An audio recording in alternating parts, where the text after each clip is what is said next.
कोई गलत किया था और नहीं गलत बोला था। आज भी हम उस बात पर कायम हैं। 8.5 महीने की कैद क्या, 8.5 साल की कैद के बाद भी मैंने हेलो दोस्तों, स्वागत है आपका हमारे चैनल NH एजेंसी पर। मुफ्ती सलमान अजहरी के 9 महीने बाद जेल में रहने के बाद पहला इंटरव्यू सामने आया है, जिसमें उन्होंने बताया कि जेल में उनके साथ क्या क्या हुआ। जेल में रहने के दौरान जो उनके वीडियो सामने आ रहे थे और जिसमें वो बहुत कमज़ोर दिखाई दे रहे थे, उन वीडियोज़ की सच्चाई भी सामने रखी। आइए सुनते हैं उनकी ही ज़बानी। कोई गलत किया था और नहीं गलत बोला था। आज भी हम उस बात पर कायम हैं। 8.5 महीने की कैद क्या, 8.5 साल की कैद के बाद भी मैंने किसी को टारगेट करके कभी नहीं कहा। ये और बात है कि डाइवर्ट करके कुछ लोगों ने इसको इस तरह पेश किया। जब एक वीडियो आया था जहाँ पर आप बराबर नहीं चल पा रहे थे, तो आपके जो फॉलोअर्स थे बहुत चिंता में थे कि यार अजहर को क्या हो गया, कहीं किसी ने बदतमीज़ी की या क्या की। तो उस वीडियो के बारे में और आपके साथ जो है गुजरात ATS या वहाँ के लोगों ने कैसा बर्ताव किया, लोग जानना चाहते हैं कि वो चाहे हिंदू हो कि मुस्लिम हो, सबके साथ हमारे अच्छे ताल्लुकात थे। सलीम भाई, आप एक ही महफिल में सारी चीज़ें लेना चाहते हैं, थोड़ा और वक्त दीजिए। इब्तिदाई लोग बहुत जानने को आपके अभी इब्तिदाई इश्क वो हमको नहीं छोड़ते कि भाई तुम क्यों नहीं बात करो, तुम क्यों नहीं जाते।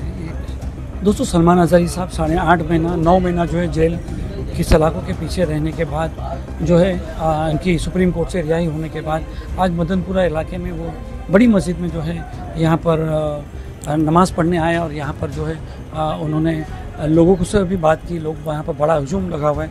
अस्सलाम वालेकुम सलमान साहब। वालेकुम अस्सलाम व रहमतुल्लाहि तआला व बरकातुहू। सलमान साहब, क्या कहना चाहोगे आप? 8.5 महीना आपको जो है बंदिश में रखा गया। अल्हम्दुलिल्लाह, मुझे इस बात का इत्मीनान है कि हमने ना कभी कोई गलत किया था और न ही गलत बोला था। आज भी हम उस बात पर कायम हैं। 8.5 महीने की कैद क्या, 8.5 साल की कैद के बाद भी यही बात रहेगी कि जो हक़ बात है वो हम अलल ऐलान करें।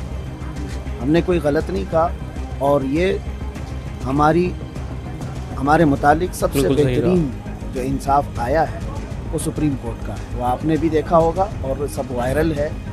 और सुप्रीम कोर्ट ने जो फैसला दिया है वो हम सब के सम्मान के लिए काफ़ी है, सारी कम्युनिटी के लिए भी। और इस तरह की तमाम जो हरकतें करते हैं, छोटी सी चीज़ को बड़ा बना करके पेश करते हैं, उन सब के लिए भी सुप्रीम का ऑर्डर, मैं उसका बहुत सम्मान करता हूँ।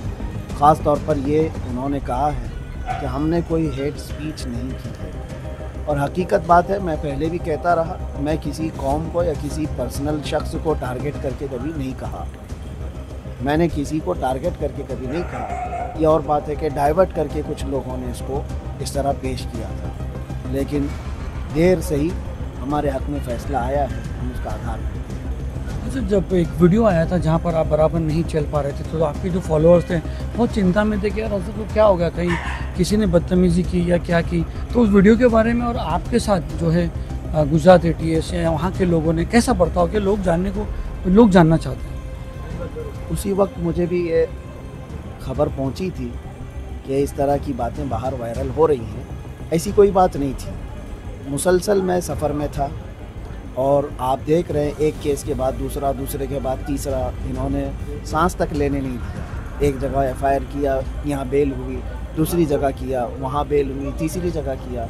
तो मैं मुसलसल सफ़र में था और वो जिस वक्त की वीडियो वायरल थी, वो करीब मैं तकरीबन 9 घंटा बैठ करके सफ़र करके रात 3 बजे पहुंचा। सख्त ठंडियों की दिन थे और रात भर सोया नहीं सुबह तक। और फिर इन्वेस्टिगेशन भी हुई। उसके बाद कोर्ट में जब हाजिर किए सुबह 10-11 बजे, मुझे मेरे बैक पेन का मसला है और आज से नहीं, 4-5 साल से मुसलसल सफ़र की वजह से मेरे पीठ में, कमर में दर्द है और वो ठंडियों में बढ़ जाता है, जिसकी वजह से वहाँ पर भी ये दर्द शिद्दत का हो गया था। जबकि पुलिस वालों ने मुझे हॉस्पिटल भी दिखाया और उसके बाद कोर्ट में पेशी की और उसके बाद ये दर्द जो है काफ़ी दिनों तक रहा और अभी भी थोड़ा बहुत रहता है। तो वो मेरे अपने दर्द की वजह से हो सकता है उस वक्त मेरे चलने में फ़र्क महसूस किया हो, वरना बदतमीज़ी इस तरह की कहीं नहीं। जिस तरह से आपको बॉम्बे से घाटकोपर से लेके गए थे और यहाँ से लेके गए वहाँ तक, उसके बाद तक 8 महीने तक पुलिस कस्टडी, इन्वेस्टिगेशन, ATS, क्या बर्ताव रहा उनका आपका, मतलब कैसा था? अभी सलीम भाई, आप एक ही महफिल में सारी चीज़ें लेना चाहते हैं, थोड़ा और वक्त दीजिए। इब्तिदाई इश्क लोग बहुत जानने को आपके अभी फॉलोअर इतने इब्तिदाई हैं, इश्क वो हमको नहीं छोड़ते कि भाई तुम क्यों नहीं बात करो, तुम क्यों नहीं जाते, ये सब। इंशाअल्लाह अज़ीज़ इसके सिलसिले में मैं तफसीलन आऊँगा, आपको भी बुलाएंगे, बताएंगे और सारी दास्तान भी सुनाएंगे। मैंने एक कलाम भी लिखा है, वो भी आपको सुना देंगे इंतज़ार रहेगा इंशाअल्लाह। जेल में आपके साथ कैदियों का क्या व्यवहार है? बहुत अच्छा, जैसे कैदियों का कैदियों के साथ होता है वैसे ही था, लेकिन साथ ही अल्हम्दुलिल्लाह एक इज़्ज़त का मामला भी रहा। इज्जत। यह और बात है कि आप में से अगर किसी का कोई टच है या कोई ताल्लुक़ है तो वहाँ जा कर के मालूम भी कर सकते हैं कि वो चाहे हिंदू हो कि मुस्लिम, सबके साथ हमारे अच्छे ताल्लुक़ात थे और सब इज़्ज़त करते थे और सब साथ में रहे। कभी 8 महीनों में कोई ऐसा खलफशार नहीं हुआ और कोई वहाँ ऐसे इंतशार की बात नहीं आई। अगर हम इसी तरह भड़काऊ मामलात किए होते बाहर भी तो जेल में भी ये सारी चीज़ें होती, जी सही।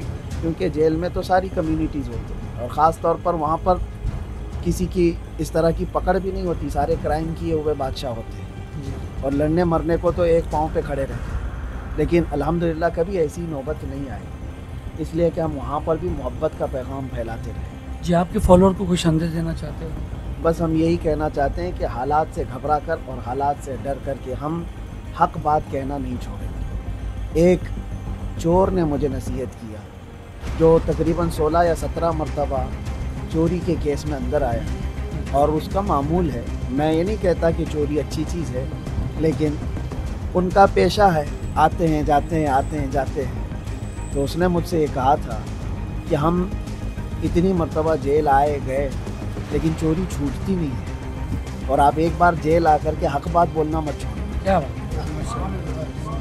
तो ये बात हमें दिल पे लगी और अच्छी बात है कि हम कोई ऐसा गुनाह करके या क्राइम करके तो नहीं आए थे। या और बात है कि उसको डाइवर्ट कर दिया गया है।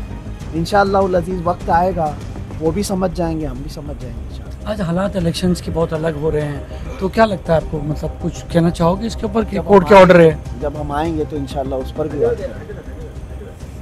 भाई खल्लर से आपको भी कॉन्टेस्ट करने के वास्ते मतलब यहाँ के लोगों ने ऑफर किया था और आपने हामी भी भर ली, फिर एंड मौके पर जो है आपने इनकार कर दिया, उसकी क्या वजह है?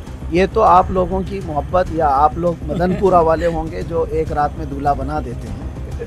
हमने इस तरह से कोई बात अपनी तरफ से नहीं पेश की थी। हम सफ़र में थे केरला में, मुझे इस बात की वो नहीं है। एक बात यहाँ पर चली थी, 2 दिन से चल रही है। क्या नाम है, अजारी साहब जो है वो तैयार हो गए हैं, बोले बस आ रहे हैं, उनका पेपर आ गया है, व्हाट्सएप पे आ गया है, सारा डॉक्यूमेंट आ गए हैं, यहाँ पर फॉर्म भी भरने की कुछ अल्लाह तबारक व तआला ने हमारे साथ ये मोहम्मद शाकिर अंसारी है, इन्होंने भी मतलब ना बहुत भाग दौड़ की थी।